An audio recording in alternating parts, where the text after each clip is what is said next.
Baik, salam sejahtera, selamat pagi. Anda bersama saya, Hafiz Rosli dan juga rakan setugas saya, Malina Manaf. Pada hari ini, seperti biasa dalam Audio Pagi, kita nak mengemas kini dari segi statistik mereka yang kes baru, kematian dan juga kes yang telah pun sembuh di seluruh negara dan juga di seluruh dunia. Tapi kita akan mulakan dengan perkembangan di seluruh dunia terlebih dahulu. Dan ini berdasarkan daripada data daripada Johns Hopkins University yang melihat, kalau kita dapat saksikan angka korban akibat COVID-19 di dunia, terus meningkat dengan pertambahan 5,000 kes lagi dalam tempoh satu hari ataupun 24 jam. Dan jumlah keseluruhan yang maut akibat wabak itu kini melebihi 246,000 kes. Dan ini daripada data statistik Johns Hopkins University, sebanyak 5 negara catat lebih 20,000 kes maut, manakala selebihnya merekodkan angka kematian bawah 8,000 kes. Amerika Syarikat masih lagi kekal sebagai negara dengan angka korban tertinggi dan satu-satunya negara yang melebihi 67,000 kematian. Dan negara kedua paling teruk catat angka kematian adalah Itali yang menghampiri 29,000 kes.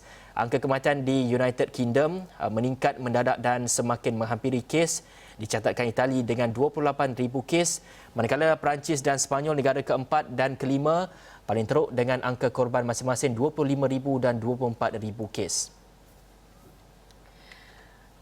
Baik, kita masih lagi nak merujuk kepada data yang dikongsikan oleh Johns Hopkins University. Kalau boleh kita paparkan ketika ini, inilah berkenaan dengan kes positif. Kalau tadi kita maklumkan belum kes kematian di seluruh dunia. Tetapi kalau ikutkan kes positif COVID-19 di peringkat global juga sebenarnya terus meningkat dengan jumlah kumulatif menghampiri 3.5 juta orang dan ini adalah pertambahan lebih 80,000 kes. Seperti mana kita maklumkan tadi, kalau boleh kita ikuti data Johns Hopkins University yang mana menunjukkan bilangan negara yang mempunyai angka positif melebihi 100,000 kes kini meningkat kepada 9 negara selepas Brazil menjadi negara terbaru. Dan Amerika Syarikat satu-satunya negara yang mempunyai angka jangkitan melebihi 1 juta kes dan menjadikan jumlah kumulatif kes positif kepada 1.15 juta kes.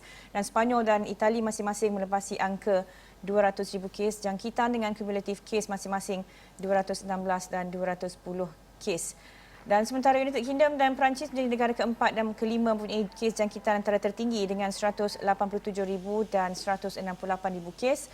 Dan dalam pada itu, Jerman pula mencatatkan negara keenam tertinggi merekodkan kes positif dengan 165,000.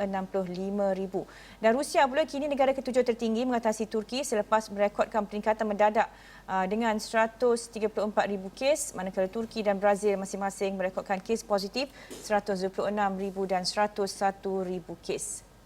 Dan seterusnya kita nak bawakan perkembangan seperti biasa setiap hari kalau kita dapat saksikan Ketua Pengarah Kesihatan Datuk Dr. Nur Hisham Abdullah akan mengadakan satu sidang media untuk mengemaskini jumlah statistik melihat kepada kes baru dan juga mereka yang telah pun sembuh dan juga kematian di negara kita.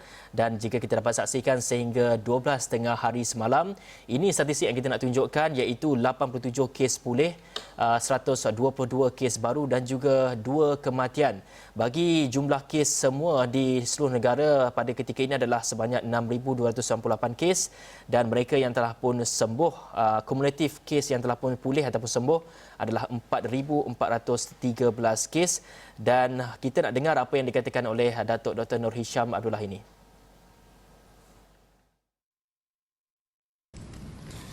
Sehingga 3 Mei 2020 jam 12 tengah hari terdapat 122 kes baru yang telah dilaporkan. Ini menjadikan jumlah kes positif COVID-19 di Malaysia adalah sebanyak 6,298 kes, iaitu bersamaan dengan jumlah kes aktif dengan keboleh jangkitan COVID-19 adalah 1,780 kes. Dan mereka telah diasingkan dan diberi rawatan di hospital. Ingin dimaklumkan bahawa daripada 122 kes baru yang telah dilaporkan hari ini, 52 kes adalah kes import. Ini bermakna kes penularan tempatan adalah sebanyak 70 kes. Sehingga kini, seramai 27 kes positif COVID-19 sedang dirawat di unit rawatan rapi. Dan daripada jumlah tersebut, 13 kes memerlukan bantuan pernafasan. Baik, sudah 2 hari berturut-turut kita catat jangkitan ataupun statistik kes baru 3 angka. Selepas 16 hari kita catatkan kes jangkitan hanya 2 digit dan ini sebenarnya satu peringatan kepada semua kerana hari ini juga bermula pelaksanaan Perintah Kawalan Pergerakan Bersyarat yang mana kita sepanjang siaran ini kami nak beri peringatan. Ini bukanlah bermakna telah pun dilonggarkan sepenuhnya sekatan tetapi telah pun kerajaan memberikan kebenaran kepada beberapa sektor ekonomi untuk meneruskan operasi selepas hampir 50 hari ekonomi pegun tanpa sebarang aktiviti. Hari ini telah secara rasminya bermula di semua sektor operasi dibenarkan beroperasi tetapi dengan garis panduan yang ketat. Dan dalam sidang media yang sama juga sebenarnya Ketua Pengarah Kesihatan Malaysia Datuk Dr. Nur Hisham Abdullah mengesahkan juga telah menemui satu lagi kluster baru melibatkan tapak pembinaan di Kuala Lumpur yang mana 28 pekerja asing dilaporkan positif COVID-19 dan KKM menurut beliau sedang menyiasat kemungkinan kumpulan berkenaan dapat jangkitan daripada kluster lain termasuk kluster Jemaah Sri Petaling, Pasar Borong dan juga Kampung Baru. Kita ikuti kenyataan beliau ini. Mengenai kluster baru iaitu kluster pembinaan, kita telah menjalankan siasatan untuk kluster baru tersebut di tapak pembinaan. Jadi kita mula dia ada mungkin kluster tersebut ada kaitan iaitu ada kaitan dengan kluster-kluster yang lain. Mereka yang terlibat, contohnya individu yang terlibat, mereka duduk satu sekali dalam apartmen. Jadi mungkin jangkitan itu daripada kluster yang lain. Jadi kita masih menjalankan siasatan. Ada yang mungkin ada yang berkaitan dengan kluster Perhimpunan Sri Petaling, ada mereka yang hadir ke Perhimpunan Sri Petaling tetapi dah lama sangat. Tetapi ada yang berkaitan dengan kluster Pasar Borong juga sebab rakan mereka serumah kerja di Pasar Borong. Dan ada juga kaitan dengan kluster Kampung Baru. Jadi siasatan kita masih dijalankan sama ada boleh tak kita dapat kaitan daripada kluster ini daripada jangkitan ke Pasar Borong contohnya. Tetapi masih setakat ni kita tak dapat bukti-bukti yang kukuh untuk kita kaitkan kluster ini dengan kluster Pasar Borong ataupun Kampung Baru. Jadi kita namakan ialah kluster pembinaan. Dan semalam tak ada kes tambahan kes baru, tetapi setakat ini kita ada 28 kes iaitu bukan warga negara yang bekerja di tapak-tapak pembinaan Kuala Lumpur tu. Baik, berdasarkan apa yang Datuk Dr. Nur Hisham katakan, adanya kluster baru iaitu kluster pembinaan dan juga kita dah saksikan statistik di Malaysia dengan jumlah jangkitan telah pun mencapai 3 digit. Jadi ia menunjukkan kepada kita semua angka kebolehjangkitan juga di negara ini semakin meningkat. Dan apabila pelaksanaan PKPB ini, ia sekaligus sekiranya rakyat tidak mematuhi arahan yang ditetapkan walaupun kerajaan telah pun melaksanakan PKPB ini, jadi jumlah kebolehjangkitan itu akan terus meningkat. Dan ini kata Ketua Pengarah Kesihatan Datuk Dr. Nur Hisham Abdullah sekali lagi, setakat ini peratusan R0 ataupun kebolehjangkitan di Malaysia iaitu 0.7% masih pada tahap terkawal. Kita dengarkan ini. Kalau tindakan kita berkesan, RO itu akan semakin turun. Tetapi tindakan kita sama ada MCO ataupun kepatuhan sosial kepada SOP tidak dilakukan sebaik mungkin. Walaupun MCO dilaksanakan tetapi ada ketidakpatuhan orang ramai yang masih keluar daripada rumah dan sebagainya dan dijangkiti. Jadi RO itu boleh meningkat. Sama juga sekarang ni kita bagi kelonggaran iaitu PKPB iaitu di mana bersyarat dan kalau kepatuhan tu ada kurang RO tu akan meningkat juga. Jadi kita kena lihat ada dua kaedah sekarang ni tindakan kita iaitu PKP dan PKPB untuk kita laksanakan. Baik, sebenarnya sejak pelaksanaan Perintah Kawalan Pergerakan PKP sejak 18 Mac lalu, dah lebih 23,000 individu ditahan kerana ingkar perintah ini dan kalau ikutkan kenyataan dari Menteri Kanan Kluster Keselamatan Datuk Seri Ismail Sabri Yaakob, Setakat 2 hari bulan 5, Polis Raja Malaysia menahan seramai 414 individu kerana ingkar perintah kawalan pergerakan di seluruh negara. Dan beliau berkata daripada jumlah itu seramai 407 direman manakala 7 daripadanya dijamin polis. Kita ikuti sedikit petikan kenyataan Datuk Seri Ismail Sabri Yaakob dalam Kemas Kini Harian berhubung dengan isu keselamatan ini. Semalam PDRM bersama dengan ATM telah mengadakan sebanyak 823 sekatan jalan raya di seluruh negara dan melakukan pemeriksaan ke atas 552,999 kenderaan. Sebanyak 36,349 pemeriksaan mengejut telah diadakan di seluruh negara dengan sebanyak 5,833 premis telah diperiksa oleh pihak berkuasa. PDRM telah menangkap 414 individu berbanding dengan 410 individu sebelumnya kerana engkar PKP yang merangkumi 407 individu yang direman dan 77 individu yang diberikan jaminan polis. Jumlah tangkapan kumulatif engkar PKP sehingga 2 Mei 2020 adalah seramai 23,680 individu. Baik, sungguh pun banyak pelaksanaan daripada kerajaan untuk membantu dari segi kita nak memutuskan rantaian COVID-19 ini bagi rakyat daripada terus dijangkiti oleh penularan COVID-19 ini. Sebenarnya ini satu tugas yang berat harus dilakukan oleh kita sendiri, iaitu semua pihak khususnya rakyat di negara ini diingatkan untuk mengamalkan kawalan kendiri ataupun self-regulation bagi mengelakkan diri daripada terkena jangkitan wabak COVID ini. Dan ini kata daripada Menteri Kanan Kluster Keselamatan Datuk Seri Ismail Sabri Yaakob berkata, semua pihak perlu memainkan peranan dan tanggungjawab bersama bagi memastikan keselamatan diri, keluarga dan juga komuniti ini. Tanggungjawab untuk melindungi diri sendiri masih terletak kepada setiap individu. Kita buka dan kita tahu COVID-19 masih berada di sekitar kita, maka kitalah yang perlu menjaga keselamatan diri kita. Saya nak ambil contoh. Satu negara yang kecil, Taiwan. Mereka tidak pernah membuat PKP, tidak ada lockdown pun di negara mereka. Tetapi mereka merupakan negara yang paling rendah di dalam dunia dari segi kes kematian. Hanya 6 setakat ini, 6 kematian. Dan dari segi jumlah COVID-19 adalah antara yang paling rendah di dalam dunia. Mereka tidak ada lockdown, tidak ada PKP, tetapi disiplin rakyat mereka yang menentukan bahawa mereka selamat daripada jangkitan COVID-19. Mereka memakai topeng muka, menentukan penjarakan sosial, membersih tangan sentiasa dan sebagainya. Walaupun tidak ada lockdown, tetapi mereka salah satu yang paling baik di dalam dunia ini dari segi mengawal COVID-19 kerana disiplin rakyat mereka yang menjaga kepentingan keselamatan diri masing-masing. Jadi seperti kita tahu, tanggungjawab menjaga kepentingan diri dan keluarga sebenarnya yang paling besar adalah disiplin kita. Disiplin kita dan kita mesti mengambil kawalan kendiri ataupun self-regulation ini untuk memastikan kita terus selamat.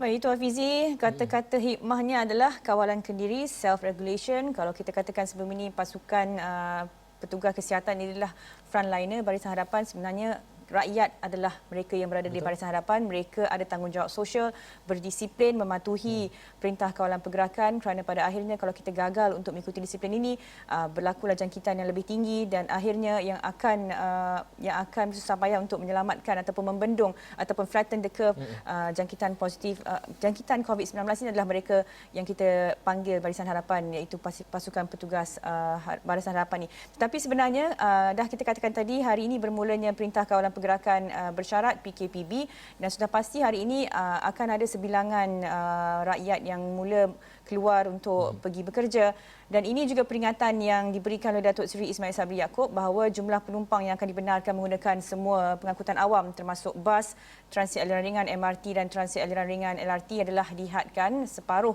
daripada jumlah kapasiti sebenar, dan beliau katakan ini adalah antara prosedur operasi standard SOP yang patut dipatuhi semua pihak, khususnya pengguna dan juga pengendali perkhidmatan pengangkutan awam bagi memastikan aspek penjarakan sosial dapat dilakukan. Sekali lagi kita perlu ingatkan, self-regulation ataupun kawalan kendiri kalangan mereka yang menggunakan perkhidmatan pengangkutan awam ini perlulah pada tahap tertinggi. Mulai besok, semua perkhidmatan pengangkutan awam akan kembali beroperasi seperti sebelum pelaksanaan PKP bagi memudahkan perjalanan warga kerja ke tempat kerja masing-masing. Namun, pengguna dan pengendali perkhidmatan pengangkutan awam diingatkan supaya sentiasa mematuhi garis panduan yang telah ditetapkan oleh kerajaan, termasuklah memastikan penjarakan sosial di dalam kenderaan awam dan kebersihan diri dipatuhi. Begitu juga di tempat-tempat menunggu, sama ada bas ataupun MRT, LRT dan sebagainya. Penjarakan sosial mesti dipatuhi. Baik, jika kita dapat saksikan sebelum PKPB ini dilaksanakan, orang ramai bebas untuk pergi bekerja, keluar untuk menggunakan ataupun bebas menggunakan public transport dan sebagainya. Dan kalau kita dapat saksikan, Mar, dari segi jumlah mereka yang menaiki pengangkutan awam ni begitu packed sekali, betul, kalau dalam MRT dan sebagainya. Kita boleh cakap macam sardin ya, kalau ada pengalaman menaiki MRT dan LRT waktu pagi, waktu puncak dan waktu pulang bekerja selepas jam 5 dan pukul 6. Betul. Dan ini jadi satu cabaran buat mereka untuk mengadakan ataupun untuk mempraktikkan penjarakan sosial yang sekaligus saya kira apabila penjarakan sosial itu berlaku, dari segi muatan untuk bergerak suatu public transport itu juga nampaknya terpaksa menunggu lama lah kiranya. Jadi kepada mereka yang bekerja ni diingatkan untuk bergerak lebih awal sikit lah, untuk masuk, kalau masuk pukul 9 tu, pukul 7 tu dah bolehlah bergerak agaknya. Pengurusan masa ya, yang betul. Pengurusan masa juga perlu ditekankan juga. Betul. Dan kita nak tengok juga apakah prasarana, peranan dimainkan prasarana dalam menyambut saranan kerajaan melaksanakan penjarakan sosial dalam perkhidmatan pengangkutan awam. Tapi kita akan berhenti rehat seketika, kembali lagi selepas ini.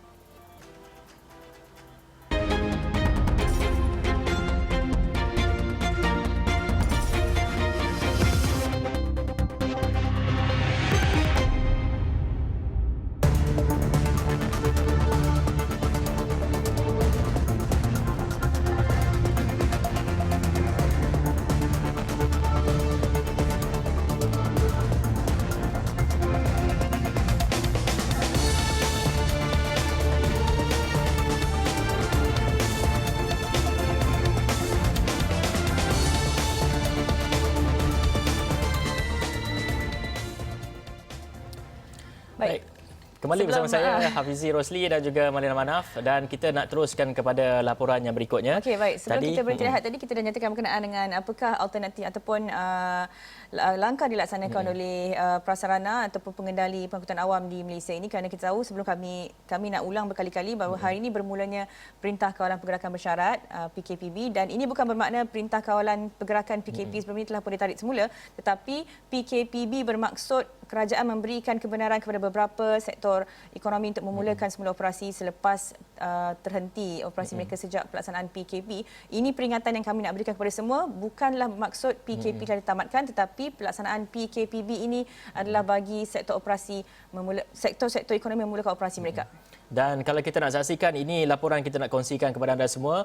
Tadi kita dah cakap dari segi bagi mereka yang ingin pergi ke kerja pada hari ini, yang memulakan pekerjaan mereka pada hari ini, yang menggunakan terutamanya yang menggunakan public transport sebagainya, terdapat beberapa tugas atau tanggungjawab yang perlu anda lakukan, iaitu pertama, anda kena lakukan penjarakan sosial, dan kedua, anda kena juga menguruskan masa seperti yang kita bincangkan sebentar tadi. Pengurusan masa dan bagi prasarana sendiri, prasarana memohon agar pengguna train train dan juga bas amalkan disiplin sosial, dan ini kata daripada Ketua Pegawai Operasi Kumpulan Operasi Muhammad Nizam Alias berkata mereka juga akan menempatkan petugas di pintu masuk serta platform untuk perkhidmatan train dan bas bagi memastikan penumpang mengamalkan disiplin sosial. Seperti tadi kita dah tunjukkan kepada anda semua ini apa yang visual dikatakan dalam bas. Kalau kita boleh mainkan boleh visual bagaimana prasarana melaksanakan penjarakan sosial ataupun alternatif yang telah dilaksanakan di MRT dan juga LRT, kalau kita boleh. Nampaklah dia macam tampal stiker tu, Tampal mana stiker. perlu mengosongkan seat itu. Nak memastikan ada jarakan Ya. sosial 1 meter untuk setiap pengguna. Dan ini dan justru saranan daripada Menteri Kluster Keselamatan sendiri supaya pengendali perkhidmatan pengangkutan awam ini juga turut sentiasa mengamalkan ataupun secara rutinnya kekerapan mereka untuk membersihkan ataupun untuk mensanitasi tempat-tempat tumpuan seperti itu, tempat pemegang dan sebagainya. Ini turut ditekankan oleh prasarana. Dan seterusnya kita ada laporan mengenai apa itu, Mar? Kita ada laporan trafik dan kalau sudah bersedia di talian, kita akan bersama dengan saudara Muhammad Yusof Abdul Aziz. Beliau adalah Ketua Kecemerlangan Operasi Plus Malaysia Berhad, dan visual yang kami paparkan ini adalah visual langsung yang kami bawakan dari Plaza Tol Jalan Duta. Dan kalau sudah bersedia di talian, saudara Muhammad Yusof. Assalamualaikum Fizi dan Marina, selamat pagi. Selamat pagi. Baik, kami difahamkan jumlah trafik meningkat mendadak ketika ini. Jadi bagaimanakah kita nak melihat jangkaan untuk hari ini? Kalau berdasarkan laporan wartawan kami, Faris Azman di lokasi, memang pertambahan ketara. Pihak saya sebenarnya sempat membuat tinjauan ke beberapa lokasi melalui Traffic Monitoring Center ataupun pusat pemantauan trafik kami di Subang. Jadi kita melihat di utara, contohnya di juru di kawasan Pulau Pinang mengarah kepada jambatan Pulau Pinang, memang telah mula berlaku sedikit kesesakan. Trafik memang telah nampak naik pada pagi ini. Begitu juga Jalan Duta sekarang ini, kalau yang sebentar tadi kita sebut, Sungai Besi contohnya, dan di selatan di Skudai, di bazar-bazar besar ni memang kita telah menjangkakan akan terdapatnya kenaikan trafik pada pagi ini, tetapi tidaklah secara mendadak sebegitu. Kita memang telah bersedia sebenarnya untuk menerima kenaikan trafik pagi ini. Kalau biasanya kita beroperasi di sekitar 30% daripada strength biasa, pada hari ini kita telah menaikkan strength operasi kita daripada 60 hingga 70%. Begitu. Dan lebih banyak lorong yang telah dibuka pada pagi ini untuk memastikan kelancaran trafik di plaza-plaza tol, terutamanya plaza tol yang besar di kawasan bandar. Sebab kita tahu sektor ekonomi yang terbuka ini adalah di kawasan bandar terutamanya. Jadi kita telah bersedia untuk menerima kenaikan trafik pada pagi ini. Baik, Encik Yusof, tadi kita dah menjelaskan seperti kita tahu polis dan juga PDRM juga telah pun mengurangkan dari segi sekatan jalan raya. Jika kita dapat saksikan sebelum ini, sebelum memasuki beberapa tol di Lembah Kelang ini, sebelum memasuki ke tol itu terdapatnya sekatan jalan raya, tapi kini nampaknya tiada lagi.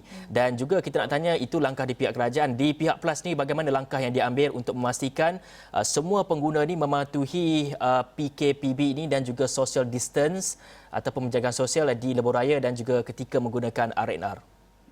Baik, selama ini sebenarnya memang kita bekerjasama rapat dengan Polis Daraja Malaysia, termasuk juga dengan otoriti-otoriti lain untuk memastikan COVID-19 punya era ini kita suraikan dengan sebaik-baik mungkin.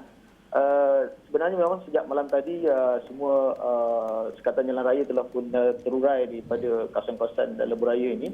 Dan saya mohon sebenarnya antara new norm yang kita kata selama ini untuk membantu pihak kerajaan memastikan COVID-19 tidak lagi menular sebagaimana yang kita cuba elakkan. Contohnya kalau di PLUS ini kami telah mengubah suai operasi kami juga untuk memastikan kita mematuhi pada standard operating procedure ataupun SOP yang dikeluarkan Majlis Kehormatan Negara contohnya. Untuk urusan transaksi tol, kita tidak lagi melakukan secara manual. Urusan tambah nilai di lorong tidak lagi dibenarkan. Kita memohon semua pengguna supaya memastikan kad Tasinggonya sentiasa cukup dan bolehlah membuat tambahan ataupun top up kad Tasinggo ini di tempat-tempat yang telah ada fasiliti untuk top up seperti di mesin ataupun di ATM. dan juga di kawasan-kawasan lain yang mempunyai fasilitis untuk menambah nilai. Jadi pastikan semua yang dihukum untuk kita mengelakkan interaksi secara langsung antara pelanggan dan juga CSA kami ataupun petugas-petugas tol kami. Cik Yusof, kalau kita juga, ya saya? okey, maafkan saya. Sebab kita tak banyak masa, tapi saya nak tanya satu soalan yang mungkin kalau penting. Kalau ikutkan tidak ada, kerajaan masih lagi tidak menggunakan perjalanan rentas sempadan ketika ini, tetapi bagaimanakah PLAS membantu penguatkuasaan larangan ini dari mengambil kira dari segi trafik dan sebagainya? Apakah kaedah yang akan digunakan oleh PLAS sebenarnya? Okey, kalau kita sebenarnya memang itu adalah arahan yang telah diberi oleh pihak kerajaan. Tapi sebenarnya kalau kita masih lagi melalui memasuki lebuh raya untuk meneruskan perjalanan, tidak kira merentas ataupun tidak, kita telah bersedia sebenarnya di setiap kawasan lebuh raya, contohnya kawasan rehat kita di lebuh raya. Kita telah bersedia untuk mematuhi semua SOP yang diberikan. Kalau kita berhenti di sana, kita masih buka sebenarnya, kita punya RSA semua ini, tapi di situ masih kita telah pun meletakkan jarak ataupun telah makin kita punya untuk mengelakkan jarak mematuhi jarak sosial yang dibenarkan. Jadi kita tidak boleh lagi berada dalam keadaan yang terkumpul. Kita masih lagi surau ditutup contohnya, tapi tandas awam dibuka. Itu antaranya yang kita telah mula untuk new norm kepada semua pelanggan-pelanggan yang melalui lebuh raya. Okey. Okey, baik, terima kasih. Okey, baik. Terima kasih Cik Yusof atas masa yang diberikan kepada kami. Kita ada ruang masa yang sangat terhad untuk jam ini, tetapi Awani Pagi 7.30 pagi berakhir di sini. Kita akan bawakan sekali lagi dalam 8.30 ni ada segmen Reti Rakyat bersama dengan Dr. Kesihatan Pekerjaan Dr. Syamaluddin Hussein, akan mengulas tentang occupational hazard selepas lama tidak bekerja. Hari ini hari pertama orang akan memulakan pekerjaan dan tanyakan pendapat. Sekian saja untuk jam ini, Hafizi. Dan saya Hafiz Rosli. Jumpa lagi.